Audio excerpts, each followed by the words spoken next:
जिस व्यक्ति के पास विवेक होता है, जिसके पास रियल ज्ञान होता है, वास्तविक ज्ञान उसको पता है, वो व्यक्ति आमतौर पर विनम्र ही रहता है। जैसे भारतीय परंपरा में कहा गया है, विद्या ददाति विनयम। जिसके पास विद्या है, सच में ज्ञान है उसके पास, तो वो विनम्र रहता है आमतौर पे। जैसे तुलसीदास जी ने रामचरितमानस, दुनिया का प्रसिद्ध ग्रंथों में से एक है रामचरितमानस।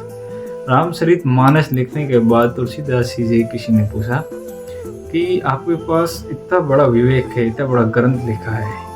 फिर तुलसीदास ने उनको रिप्लाई देते हुए ये कहा था, कवित विवेक एक नहीं मोरे, सत्य कहूँ लिखी कागज कोरे। मेरे अंदर कविता करने का विवेक रत्ती भर नहीं है, मैं जो सत्य समझता हूँ उसको एक कोरे कागज पे लिख देता हूँ।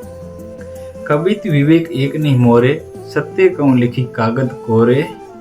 कवि न हो नहीं वचन प्रवीणो, सकल कला सब विद्याहीनो।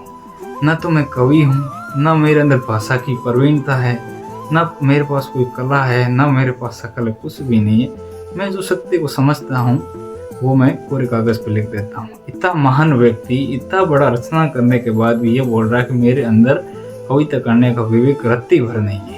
तो ये एक विद्या ददाति विनयम का कॉन्सेप्ट का एक अच्छा एग्जाम्पल है। जैसे एक नतीक लखनवी है, उनका भी एक शेर है इसके बारे में बहुत बड़ा। एक कह रहा है शोर दरिया से समंदर का सुकूत, जिसका जितना जर्फ है वो उतना ही खामोश है।